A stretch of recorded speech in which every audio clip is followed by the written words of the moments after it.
Okay abang, saya mula. Okay, boleh. Audio clear semua? Okay, clear. Okay, boleh. Assalamualaikum dan apa khabar kawan-kawan. Kembali ke episod 12 podcast tak bernama aku. Jadi dalam podcast ni aku telah berjaya mengajak seorang penulis, pelukis dan panutama pengkarya lah. Tapi sebelum aku kenalkan siapa dia, aku cuma nak beritahu siap-siap, aku sebenarnya tak baca buku-buku Bang Fahmi, dan lukisan dia pun aku cuba tengok satu saja yang dekat dalam WordPress dia. Jadi kemungkinan kalau aku salah soalan ke apa, to my lack of knowledge. Okay, jadi dipersilakan Abang Fahmi Mustafa. Terima kasih. Mat Pikachu Mat Pikachu boleh, Mat panggil Faiz pun tak apa. Faiz boleh. Okay, jadi abang pun baru lepas satu projek kan? Apa, Georgetown Literature Fest? Tak adalah projek, cuma GTLF tu dia macam setiap tahun ada program tu sastra, tapi ada jugalah terlibat setiap tahun lah. Jadi untuk permulaan, kemungkinan ada yang tak kenal Abang Fahmi Mustafa ni siapa, jadi kenalkan diri lah, kenalkan diri. Biasa orang panggil Pami lah. Menulis dari secara rasminya tahun 2015. Masa tu tengah ada satu novel baru keluar kan. Sebelum ni mengajar dekat UiTM lah, biology. Oh, okay. Masa tengah buat master tu kan, tapi bidang memang tak ada kena-mengena dengan bidang seni lah. Memang betul-betul biology lah. Mostly mengajar evolution dengan reproduction lah. Tapi menulis tu daripada awal lagi lah. Memang start menulis, taklah kita panggil menulis, tapi start buat komik umur 11. So, zaman dulu kan ada kertas yang ada buku, lepas tu ada buku petak-petak kan. Kat situ kita buat outline, lepas tu I buat komik lah. Lepas tu komik tu macam komik bodoh-bodoh lah. Dia macam komik kisah pendekar lah. Ada 3 buku komik. Sampai sekarang pun I ada lagi buku komik tu. Buku komik tu sampai sekarang ada lagi. Tapi dia macam dah kuning lah kertas dia. Tapi dia macam the first portfolio lah. Hasil karya pertama sekali masa umur 19 tu. Dia panjang jugalah buku tu sebab buku yang buku latihan 30 sen tu kan. Lepas tu ada dialog, ada komik. So memang daripada awal lah memang kalau tak melukis dulu, menulis dulu. Tapi macam di sampingan lah, dia tak betul-betul yang kita pergi ke arah macam tu. So memang daripada background science lah. Dan background science ni pun bukan pilih tau. Dia macam tak ada pilihan mula-mula. Kan sebab bila lepas PMR, lepas tu nak masuk aliran sastra, cikgu tak bagi sebab ada A ke apa, benda kan banyak A kan. Lepas tu bukanlah pandai, tapi ingat jawapan, ingat soalan, dapat lah A. So nak minta sastra kan memang macam tu sistem dia kan. Lepas tu nak minta sastra, cikgu tak bagi. So minta sains, dapat tingkatan 4, tingkatan 5 sains lah. So lepas habis SPM, masuk tingkatan 6, cikgu tak bagi juga aliran sastra. So berhentilah tingkatan 6 tu. Dapatlah seminggu belajar tingkatan 6. Weh, bang berhenti terus? Oh, okay. Berhenti terus. Memang tak boleh handle lah. I kan kalau macam I tak boleh buat, I berhenti. I macam tak nak bazirkan masa. Memang dari kecil macam tu kan. Tak dapat buat. Lepas tu Matrix ada account dengan sains je. So memang tak minat sangat sains masa tu. Lepas tu macam nak ambil account, gila ni aku tak pandai mengira apa benda.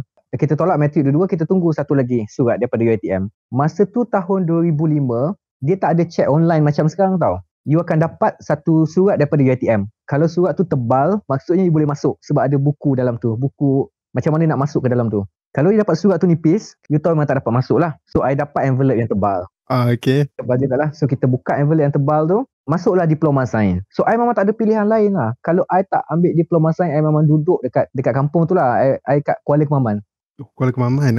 Kuala Kemaman kat Terengganu. Kampung tu kecil je, kampung nelayan. Nanti best lah, nanti saya cerita lah kat kampung tu. Lepas tu bila dapat buku tu, ada satu lagi surat yang I dapat, surat PTPTN. Zaman tu kalau you dapat tawaran, you terus dapat check daripada PTPTN, you pergi bank BSN, you terus dapat 1,500. Oh, okay.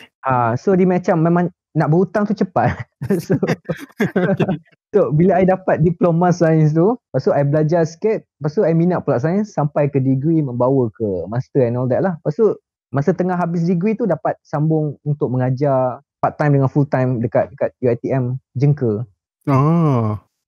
Tapi di sepanjang tu memang menulis dengan melukis lah. Cuma tak adalah nak jadi penulis yang sepenuh masa macam sekarang. Sebab kalau dekat Malaysia nak jadi penulis sepenuh masa, pelukis sepenuh masa, macam tak betul kot. Sebab macam susah. Income semua macam tak gila lagi lah nak buat macam tu. Tapi akhirnya gila jugalah.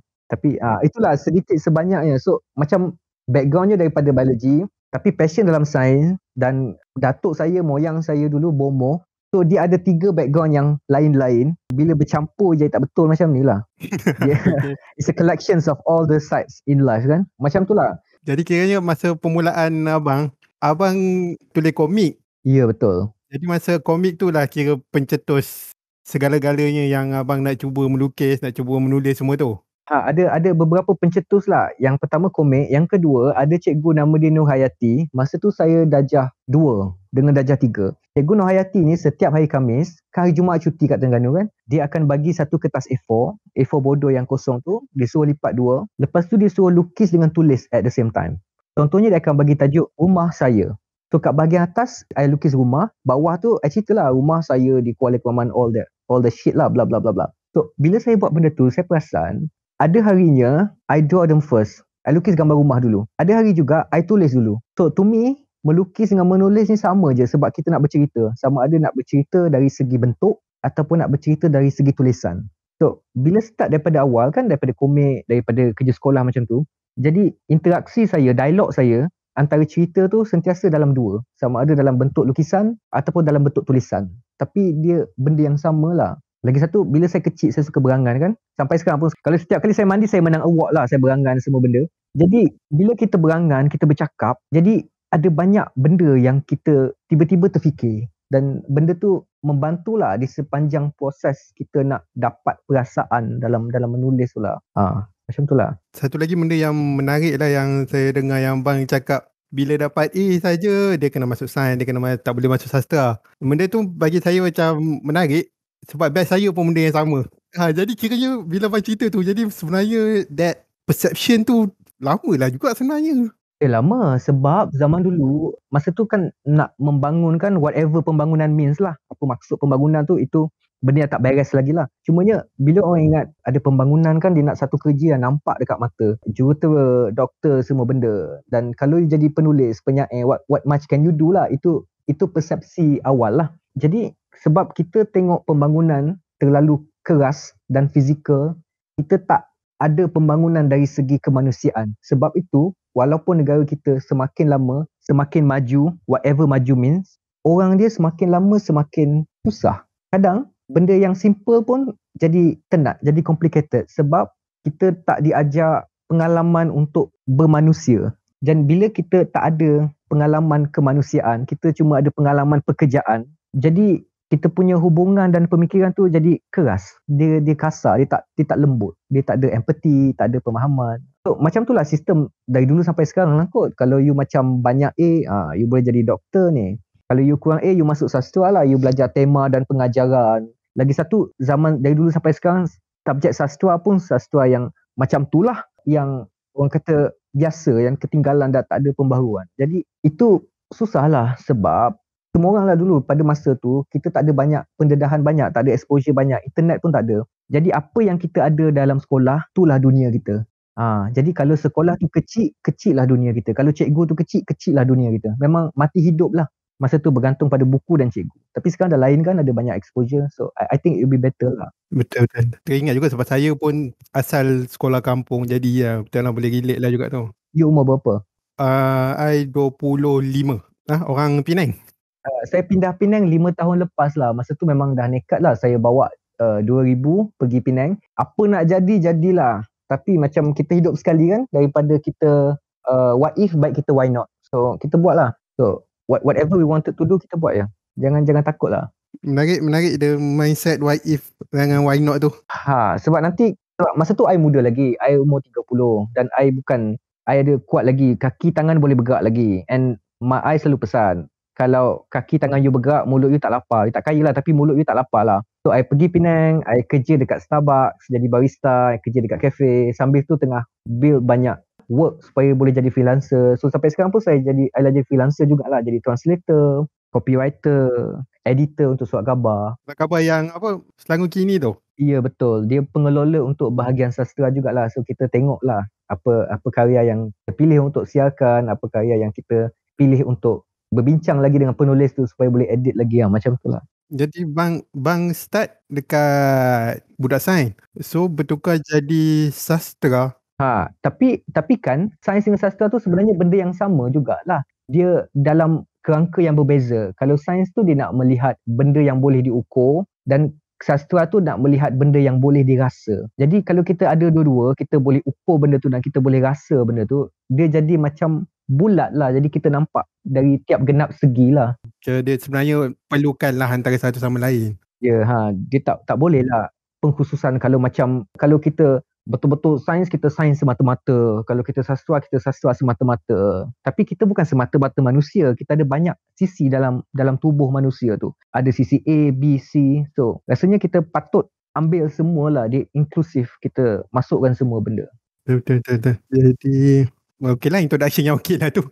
Itu sedikit lah apa yang saya buat, dari mana saya datang, semua benda tu lah. Okay lah. Let's move on dekat the process of making arts. Okay, so benda pertama yang the definition of art and writing untuk abang. Aku dapat soalan ni daripada baca pena Safai yang abang tulis pasal laknat tu. Lama dah tu. Tu zaman 100 tahun dulu tu. Apa? I tak ingat dah tulis apa. Apa dia? Dekat pena Safai tu, abang tulis yang laknat tu ialah untuk abang nak macam social kritik lah. Tapi bila dengar interview abang dekat Pause 2020X 2020X tu. Exhibition tu Yes. Betul. Betul, kat dalam tu bang sebut yang bang melukis untuk like to show abang punya inner child. Betul. Jadi bila saya baca dan dengar dua tu, saya rasa macam dua benda tu sangat contradicting. Satu untuk kritik the social world or persepsi, satu lagi ialah untuk just to express. Macam apa sebenarnya the definition untuk kedua-dua tu lah. Untuk writing mungkin ke dua-dua memang definition berbeza? Dia sebenarnya itu bukanlah kita dah definisi sangat. Kita nak cuma cakap apa yang kita tengah buat untuk karya ni. Dekat Pause tu adalah karya tu memang tajuk dia Biorhythm of Inner Child, dan untuk Laknat tu memang bertujuan lain. Jadi tujuan lain-lain, tapi dia punya misi tetap sama, adalah nak buat art. Tapi kan orang tanyalah, Amal tanya, Fahmi kau rasa art tu apa? Dan kalau kita tanya 10 orang, kita dapat 10 jawapan kan. But then kalau you tanya I, orang ke-11, I harap yang I takkan dapat jawapan dia. That I will never get an answer. Sebab to define is to limit. Kalau you berjaya bagi definisi untuk benda tu, maksud dia you letak had ataupun you letak limitation untuk benda tu. So, kalau you kata art ni macam ni, maksud you dah kurung art tu sebagai macam tu. And I don't want to do it that way. Sebab kalau kita berjaya bagi definisi dekat sesuatu benda yang subjektif, kita sebenarnya kita kurungkan dia. So, saya elakkan daripada buat benda tu. Yang saya buat adalah setiap karya saya ada tujuan. Walaupun tujuannya adalah untuk tidak mempunyai tujuan, it still ada tujuan dia. Jadi untuk interview masa Pause tu, dia macam pandemik, dan kita nak tengok kita punya trauma ataupun kita punya anak kecil dalam tubuh. Sebab setiap daripada kita berperangai macam kita sekarang adalah sebab daripada kecil dulu. Contohnya, kalau dulu masa kita kecil mak ayah kita sibuk dan jarang ada 24 jam dengan kita, bila kita besar, ada banyak potensi bahawa kita akan ada attachment issue. Maksudnya kita nak berdamping dengan orang ataupun kita suka dekat orang yang tak suka dengan kita, because we define abandonment as love. So yang paling penting bila saya melukis, sebenarnya saya melukis untuk menulis dan I menulis untuk melukis. So setiap karya tu ada dia punya tujuan dia lah. Macam contohnya kalau saya buat novel, dalam proses dia sama macam melukis, saya dah tahu novel tu akhir cerita dia apa, tapi saya tak tahu awal-awal, saya tajuk akhir je. So saya start daripada akhir tu, saya karang daripada awal, supaya apa benda yang berlaku pun, bodoh mana yang berlaku pun, dia tetap pergi dekat akhir tu.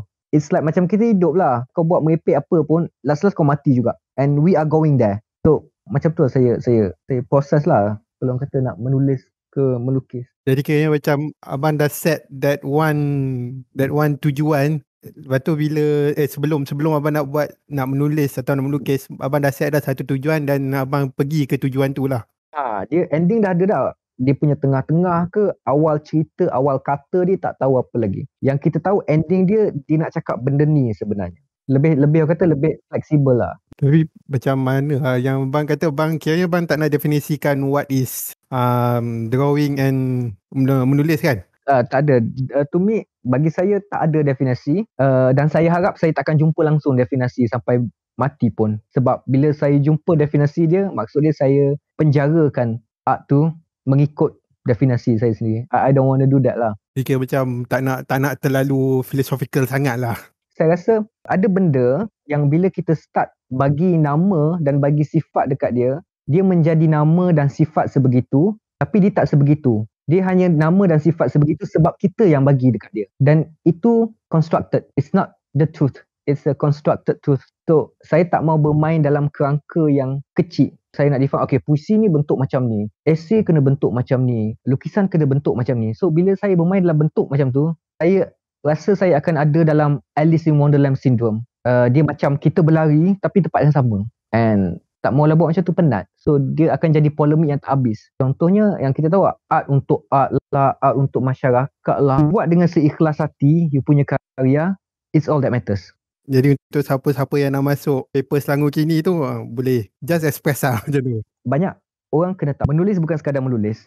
Menulis tu, dia kehidupan. So bila kita ada pengalaman hidup, bila kita menulis pengalaman perasaan. Itu lagi baik daripada kita sekadar cakap apa yang kita tahu saja tapi tak ada pengalaman, tak ada soul, kata tak ada roh dalam tu. Jadi untuk apa-apa tulisan pun, kita buat dengan ikhlas, kita buat bukan nak jadi siapa-siapa orang lain. Dan orang tahulah, orang tak bodoh sekarang, orang tahulah kalau you tulis tu benda yang you punya real voice ataupun you imitate someone, orang tahulah.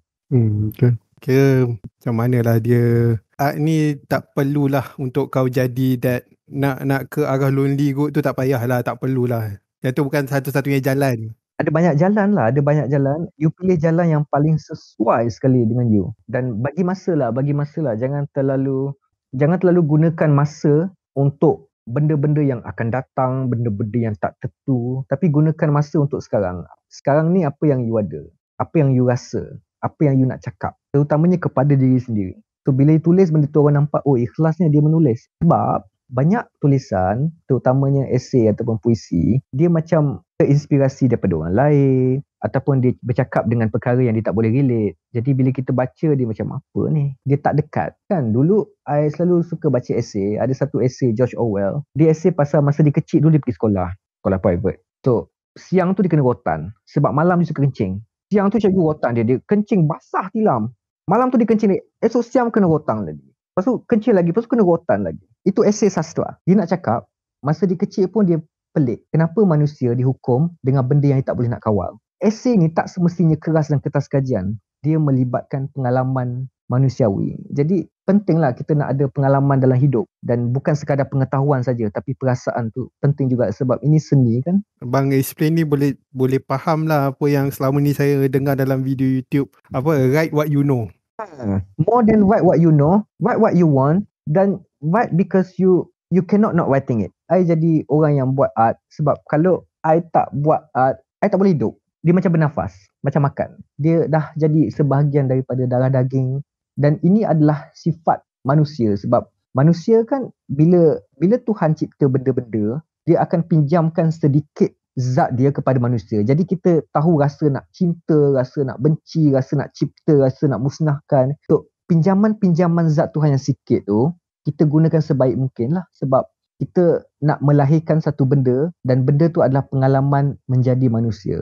So bila kita baca banyak, kita tahu oh manusia ni ada banyak suara, ada banyak benda ni. Sebab tu kalau kita banyak baca dan kita banyak pengalaman, kita tahu bahawa hidup ni dia lain-lain tapi dia sama je sebenarnya. Kita dalam satu kapal yang menuju kepada satu destinasi. And along the way of the ocean, kita face so many experiences. Macam tu lah lebih kurang. That's what I think lah. Jadi macam mana kalau macam abang kata, just buat art tu, just put yourself in your art. Tapi macam mana kalau macam bila kita dah, sebab pusing mana pun kita nak pamerkan jugalah kat public. Tapi tiba-tiba public tak faham. Bukan tak faham, macam salah tafsir. Tak apa, macam kita nak cakap A, tiba-tiba orang baca ni, oh dia B, tiba-tiba lari sangat. So what's your thought on that? Sebab kita tak boleh kawal benda tu. No thoughts lah, because kalau kita nak cuba kawal orang kan sampai mati tak boleh kot, sebab because tak boleh buat apa. Once it's out there, apabila dah siap, aku dah siap tulis, ini novel aku, okay, kau baca, whatever you feel, whatever you think is, I cannot control it, it's beyond my control. I tak boleh control lah. Tapi apa yang boleh adalah, kalau you boleh tanya kenapa tulis macam ni, I boleh jawab. Tapi apa saja you rasa pasal benda tu, I tak boleh control. Sebab you ada perasaan you and I ada perasaan I. Dan itulah pentingnya kritikan sastra. Supaya kita boleh cari titik temu halfway. Oh, Ini cara kita nak explain pasal orang yang meninggal. Ini cara kita nak explain pasal macam mana orang tu move on daripada hardship. Dan bila kita menulis, memang benda ni klise lah, tapi kita memang tulis untuk diri sendiri. I don't know about orang lain lah, tapi kalau I tulis sebab I nak give myself joy, pleasure. Sebab kalau kita tulis dengan anggapan nanti orang baca macam ni macam mana, nanti orang baca macam ni macam mana, tak tenang tau hidup kita. Kan kita tulis sebab kita nak tenangkan diri kita. And then also there are other ways of saying kan. Contohnya macam tak adalah kita nak tulis benda yang vulgar. Contohnya kita nak tulis konek kan. Kita boleh tulis buah pisang ke apa benda ke. So there are always ways of saying things without actually having to say that things. Jadi kita kena betul-betul ikhlas dengan diri sendiri lah. Sebab kalau kita tak ikhlas, orang tahu. Kalau orang tak tahu pun lama-lama kita sendiri yang penat. Sebab penat menyamar lah orang kata. Boleh gelit juga. Sebab Faiz menulis ke? Tak menulis lah, tapi saya lebih kepada macam saya buat video YouTube ni lah. Sebab macam mana lah. Sebab kalau in real life kan kena, you have to show that happy go lucky sah. You have to be the fun guy. Kalau tidak, siapa nak kerja dengan kau? Jadi bila dekat buat video ni pun dah boleh lah express sikit, dapatlah jadi diri sendiri sikit. Video ni your artwork lah. Yeah, in a way. So you kerja apa sampai yang kena fun-fun tu? Pada muka aku interview. Dulu pernah kerja kilang kejap, lepas tu sekarang ni jadi rider lah. So ni macam nak lepas power lah, nak lepas angin. Boleh jadi. Bagus. Jadi so yang tu kiranya macam general proses abang lah bila buat artwork. Detail lah. Contohnya macam dalam painting kan, kalau I melukis kan, I tak tahu nak lukis apa. Dan I harap I takkan tahu. Sebab kalau I tahu bosan. Kan I tahu nak lukis apa. Okay, I nak lukis arnab. So dah siap arnab. Yay. And then what? Jadi bila I lukis, lukisan I tak jadi lukisan saja. I harap dia jadi research paper, kertas kajian. Supaya macam, macam ni aku padankan warna ni dengan warna ni. Macam ni dialog antara seorang pelukis dengan image dia sendiri. Macam ni rupa bentuk manusia menurut kaca mata fikiran. Sebab orang tak sama kan. Kalau kita ambil 10 orang, kita suruh lukis gambar orang tengah menangis. Dan setiap orang ada 10 tangisan yang lain-lain. So, benda tu sebenarnya memperkayakan kita punya experience sebagai manusia kan. Jadi, banyaklah. Kadang I membaca buku untuk melukis dan kadang I melukis untuk buat satu cerita. So, benda ni sebenarnya benda yang sama lah. Seni juga. Jadi tak ada banyak beza lah. Medium lain lah. Okey lah juga. Jadi kira abang tak terlalu rigid lah masa nak buat. Tak ada. Kalau kita rigid tu, baik kita tak payah melukis lah, kita pergi berkawat ke, bersih rumah ke apa, biar bersih kan. That when you can be rigid. Lantai kena bersih. That's it, that's all. Tapi kalau you buat kerja seni, you kena ada satu bilik dan bilik tu penuh dengan kejutan, surprises. Bilik tu penuh dengan imagination dan you tak boleh tutup pintu bilik tu. You kena buka. Bila you buka, you akan nampak banyak benda, you akan dengar banyak benda, cium banyak benda, rasa banyak benda. Dan apa warna bila orang rasa sedih? Apa bunyi bila rasa sedih? Bila hati tu patah, apa bau dia? Apa bunyi dia? Apa warna dia? So semua panca indera tu kita cipta lah. Macam tu lah. Okay. Lagi juga yang tu. Jadi dalam banyak hasil kerja lukisan abang atau tulisan abang, yang mana yang paling abang ingati dan yang betul-betul bagi kesan kat abang? Yang saya ingat yang tulis tu apa? Okay, bila I tulis novel, sebab dah edit banyak kali, I tak baca lagi dah. Jadi I tak ingat apa-apa dah. Ingat jugalah tapi tak ambil berat lah. Kalau menulis tu, I tak ada yang favourite lah. I tak ada yang ingat. Susah lah soalan ni.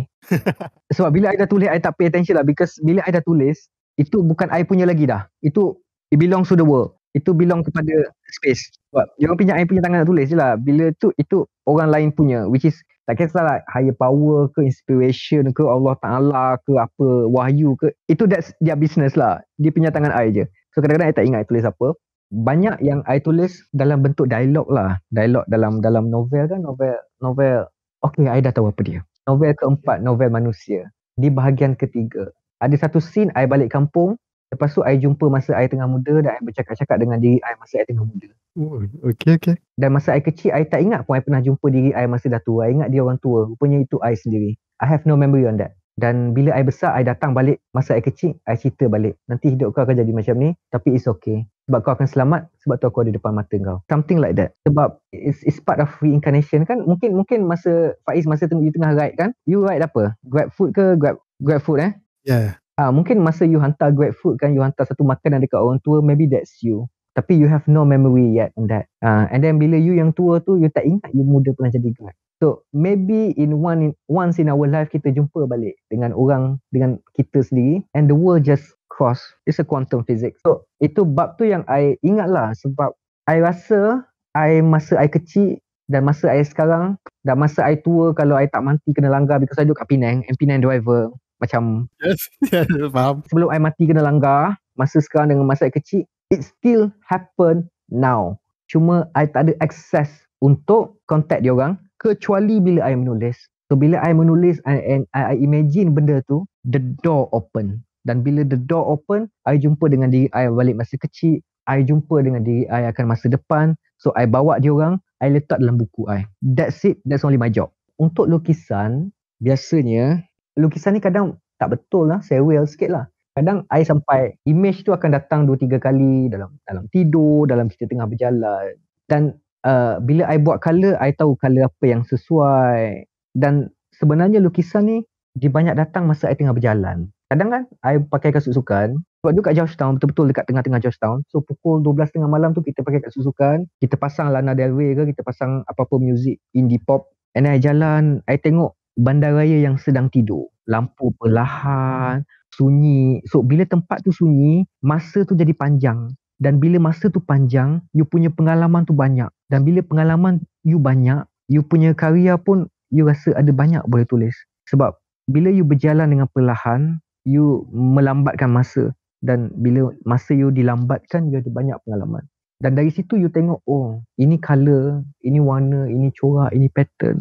So masa tu lah I lepas balik tu I akan paint lah, I lukis, sketch, macam tu lah. Dan kebiasaannya kalau you tengok lukisan I tak ada plan tau, I tak ada sketch and then lukis, tak ada. I lukis lah, jadi tak jadi kita kelentong cara lain kan. Tapi that is lah, macam tu lah. Okay. So abang pernah rasa menyesal tak masa habis melukis atau menulis? Sebab yang ni saya dapat masa baca pena sci-fi lah juga. Yang bang tulis kat situ sebenarnya Laknat ada lagi satu chapter last, tapi bang tak terbitkan chapter last tu. Memang setiap kali I tulis novel, I akan buang satu chapter dan I simpan just to keep it for myself, sebab tak maulah bagi semua kan. Tapi dia tak confusing ke? Sebab saya baca Goodreads punya komen. I tak baca okey ke? I tak tahu. Aku baca yang Goodreads tu, kebanyakannya kalau tengok komen buku Fahmi Mustafa ni kan, semua macam agak confusing. Okey lah, tak apalah. Hidup macam tu. Jadi sebab ada setengah cerita bagi aku, macam kalau dapat ending, tiba-tiba cerita tu akan jadi make sense. Betul, tapi memang hidup ni tak ada ending. Jadi matilah. You hanya ada pengalaman je. And you bawa lah pengalaman tu. So tak semua cerita ada beginning and ending kan. Macam contohlah macam you kan Faiz, you tak ingat pun first day you dilahirkan. Dan bila you mati, you tak tahu pun this is your last day lah. Kecuali kalau you masuk kubur and all that. Tapi it's macam tu lah. You hanya ada sepotong hidup. Bila first time you ingat you adalah you? I ingat masa I umur 3 tahun gitu. Saya adalah saya, maksudnya yang paling, macam you tahu nama you Faiz. Jantung 4 tahun 5 tahun kot macam tu. It's always like that. Saya umur 3 tahun macam tu kan, because you tak ada capacity lagi untuk ingat your first day on earth. Tiba-tiba you dalam sebuah cerita, macam novel juga. Tiba-tiba je you ada dalam sebuah cerita without your permission. Tiba-tiba karakter tu ada dalam cerita dah. So macam tu lah, somehow art imitate life, life imitate art lah. Kayaknya bang tak pernah lagi lah menyesal macam aku patut ubah ni sebelum aku tunjuk. Kita kan kalau nak menyesal, banyak benda boleh menyesal lagi lah. Tadi I makan pun sekarang kering tekak pun menyesal sebab MSG kan. Tapi ada benda nak menyesal lah hidup ni. Dia macam kalau you buat kerja tu you puas hati, you tak kisah dia jadi buruk ke jadi baik ke, you puas hati. So menyesal tu tak timbul lah, cuma insecure. I ni very insecure lah. Contohnya kalau I menulis dah siap kan, pasal cakap aku baca buku banyak ni je aku tulis, macam ni je kualiti. So kita pun padam balik sikit-sikit. Dia insecure lah. I pernah padam satu novel lah, 40,000 patah perkataan. I baca. Siap lah ni tulis ni. Siap novel tu. Baca balik. Ni macam tak boleh feel. Put tekan klik manuskrip, kita delete. Berapa lama bang buat tu? 4 bulan gitu, 3 bulan lah. Tapi setiap benda yang kita buat ada takdir dia.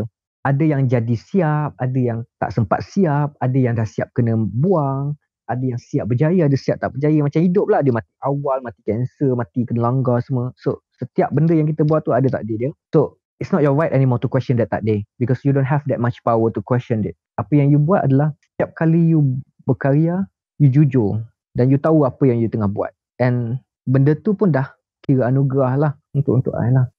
Okay. Dia just menarik pemikiran tu yang tu lah. Jadi abang macam abang kata tadi, macam setiap satu benda yang abang buat tu akan ada macam-macam tujuan.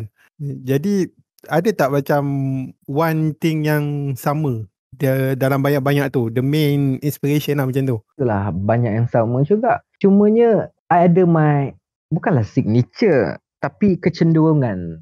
Apa orang panggil kecenderungan, inclination, kita incline. I kan kalau melukis ke menulis ke, I cuba nak go back to the start. Maksudnya? Maksud dia, kalau I buat tulisan tu, I nak cuba pergi balik kenapa orang buat macam tu. Ataupun kenapa Tuhan cipta kita. Apa hari pertama yang berlaku sebenarnya. Dalam lukisan pun I cutik, okay, kalau I boleh kembali kepada hari pertama bumi ni dicipta, macam mana rupa bentuk dia, macam mana warna dia. So, I suka dengan asal usul, point of origin, walaupun I tahu yang kita takkan dapat jumpa asal usul. For now, susah nak buat benda tu. Tapi idea ataupun the idea of having to go that, I suka lah. Because masa I buat novel kan, ataupun I painting, kita buat research jugalah, kita baca karya. Kalau macam kita baca research paper, kita nak faham orang, semua benda. Dan benda tu menyeronokkan. Last week, I ada dapat satu message daripada pembaca. Dia baca buku I lah lama. Dia menghidap schizophrenia. Ya kan? Dia ada dengar bisikan and all that. And she said that I portray karakter schizophrenia dengan betul and with respect, and she appreciate that. Kan benda tu I rasa suka. So I macam, oh, rupanya ada orang baca aku tulis apa. Itu pun dah cukup bagus. Regardless dia suka tak suka. Macam tu lah. I punya inclination, I suka nak cari asal usul. Kenapa macam ni? Kenapa macam ni? Dan dia akan jadi philosophical, dia akan jadi besar. Tapi I suka berenang dekat laut walaupun I tak pandai berenang. So bila I lemas sikit, I suka. Sebab bila I lemas, I panic. So bila I panic, akan ada bahasa yang I tak pernah tahu ada dalam tubuh. So I explore benda tu. Macam tu lah, sikit sebanyak analogi dia. Okay lah juga. Kiranya macam bang research juga kan. Boleh explain sikit tak research tu? Sebab kalau orang sebut macam orang melukis ke orang menulis ni kan, orang tak nampak the research. Oh, orang tak nampak. Orang nampak I punya gambar lah dekat kafe, ambil kopi. I pakai baju apa, orang nampak yang tu je lah. Orang tak nampak I pakaikan plikat, ni rokok ke apa benda, tengah busuk menulis, kejar deadline. Itu, kalau novel I technical sikit lah. I ada karakter, so I buat profile karakter tu, karakter baru. Lepas tu, I panggil seorang-seorang karakter tu, sehari I spend masa dengan dia. So I imagine bentuk macam mana, dia bercakap macam mana, bau dia macam mana. Supaya bila I tulis, I masukkan gambaran dia dalam. So, I ada plot yang tak lengkap, I ada karakter yang tak lengkap, lepas tu I start tulis. Dan I tulis tangan, sebab I pemalas. Bila I tulis tangan, dan I type balik, tu dah kira I edit lah. So I tak payah baca balik. So, dalam bilik I ni banyak lah buku-buku berkilo-kilo yang kertas yang I tulis buat novel tu. Adalah. Nampak ni. Tak boleh imagine apa punya. Tak payahlah buat benda gitu kerja gila. Tapi I tulis lah, satu-satu, and then bila dah siap, kita baca balik. Sama juga macam melukis kan. Melukis ni susah sikit adalah sebab dia dunia tak nyata. Dia tak macam menulis. Kalau menulis, apple. So kita tahu it's an apple. Kalau kita lukis an apple, people know it's an apple. Why the fuck you lukis apple lagi? Kita boleh ambil gambar je guna kamera kan. So kita nak go deeper.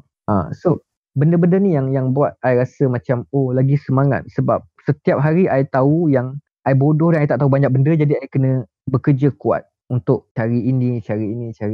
Dan dalam masa yang sama pula, I macam full time kan, menulis, melukis benda ni. So, I buat translation untuk corporate, copywriting, translate dokumen untuk syarikat ke apa benda ke apa semua. So, itu yang membayar bil hidup. Yang melukis, yang novel fufa-fufa ni adalah income dia, tapi taklah boleh menyara hidup kan. Macam tu lah. So, the next thing, abang ada tak perubahan sebelum dan selepas settle satu karya? Maksudnya kemungkinan sebelum abang buat karya tu, abang ada pemikiran macam ni, tapi settle saja tulis atau lukis tu, terus konsepsi jadi lain terus. Ada, kita ni kan, Kalau sebelum dengan selepas makan roti canai pun ada perubahan fikiran kan. Lagikan pula kita masa tengah menulis tu kan, bila I tulis kan, okay, I dah tahu dah, okay, karakter ni macam ni, macam tulis lah. Bila kita tengah menulis tu, tiba-tiba karakter tu dia bercakap macam lain. Kita tak plan pun. Orang panggil tu talent, orang panggil tu skill, orang panggil tu inspiration, but who cares what people call it. You go straight, you go along. Habis je novel tu, kita macam, oh, siap jugalah. And then I tak tengok. Sebulan lepas tu I tengok balik, and then sebab I nak fresh mind kan, sebab kalau I tengok I tak nampak sebab I spend too much inside, so I tak nampak. I need to go outside and look back. So bila I tengok lebih lagi, oh macam ni ke aku nulis, macam ada yang okay, ada part tak okay. Dan benda tu macam itulah proses, itu sebahagian dari proses lah. You kena ada selalu dialog dengan anak you, sebab you yang buat anak you kan. So nanti dia akan cakap dekat you, so you cakap balik dengan dia. So antara karya dengan pengkarya ada satu ruang nama dia dialog. So dialog tu penting. Sebab you kena, dalam dialog tu ya you kena bercakap, kenapa sebenarnya aku tulis benda ni? I know I write it for me, tapi kenapa aku kena tulis dia? Jadi dalam tu you akan munculkan banyak perkara lah. Dia ada tiga pemikiran lah yang akan muncul. Satu sebelum, satu dekat tengah, satu lagi selepas. Ya, dan dia macam lepas je siap novel, I bertaubat I takkan tulis lagi. 2-3 bulan lepas tu I dah buat plotting untuk novel lain. Dia macam jadi I don't fight it lah, macam tulis lah, tak boleh tak apa. Cuma this time around I take my time lah, I ambil masa sikit, you know, sebab macam I malas nak bekerja-kejaran kan, kita pun macam banyak kerja nak buat dalam hidup. Tapi better kan kita ambil masa lama, sebab bila you ambil masa sikit, you nampak benda tu. Kalau kita bekerja sangat, kita tak nampak sebab kita gairah. Gairah ni penting, tapi lebih penting daripada gairah adalah kita kena khusyuk. So kalau kita gairah tapi kita khusyuk saja, kita tak fokus, tak jadi. Dia macam losing cannon je tau. You ada pistol, you tembak tapi tak ada sasaran, you tembak merapu je. So tak jadi jugalah. Jadi sepanjang sembang dengan abang ni saya assume abang tak terkejar sangat lah hype ke apa kan? Tak adalah. I kalau boleh tak nak lah glamour buat macam bukan dapat duit pun. Tak, macam tak ada apa orang nak kenal ke, popular ke, hype, tak nak lah. I macam tak ada pula I macam mencari pasal ke, macam terlibat apa troll orang ke, menganjing ke, tak adalah. Sebab ni macam I bukan jutawan je, I tak ada masa untuk buat benda tu. I B40, I kerja. So simple je lah. Tak nak jadi selebriti, tak nak popular, tak pernah terlintas lah benda tu. Okey lah, sebab sekarang ni kan macam kalau orang nak jual produk ke, nak tulis cerita ke apa, mesti kena buat hype dululah apalah. Oh tak payah, I kalau nak buat popular, I buatlah video lucah, lepas tu I sebarkan, instantly popular lah. If I want to be popular, but then tak adalah, I tak. Dan to me lah, popular tu perangkap lah, sebab dia macam dadah yang buat you rasa sedap. Tapi you know rasa sedap tu is coming from other people or other substance, not coming from you. I kan kalau I buat kerja, I ada banyak benda yang I tak publish pun, tapi I rasa happy sangat. Walaupun tak ada orang tahu I tulis benda tu, tapi I seorang tahu dan I rasa happy sangat. Dan I bukan penting pun dari hidup orang. So macam apa yang I buat sebenarnya adalah untuk for me, dan ada benda yang I share lah. So that people can learn, people can talk, or people can exchange ideas lah benda tu. Tapi untuk nak mengejar populariti tu tak ada kot. Macam I tak tahu apa fungsi itulah. Macam I tahu fungsi dia tapi I'm not going there lah. It's a very dark department. Abang pun tahu apa yang akan terjadi lah yang tu.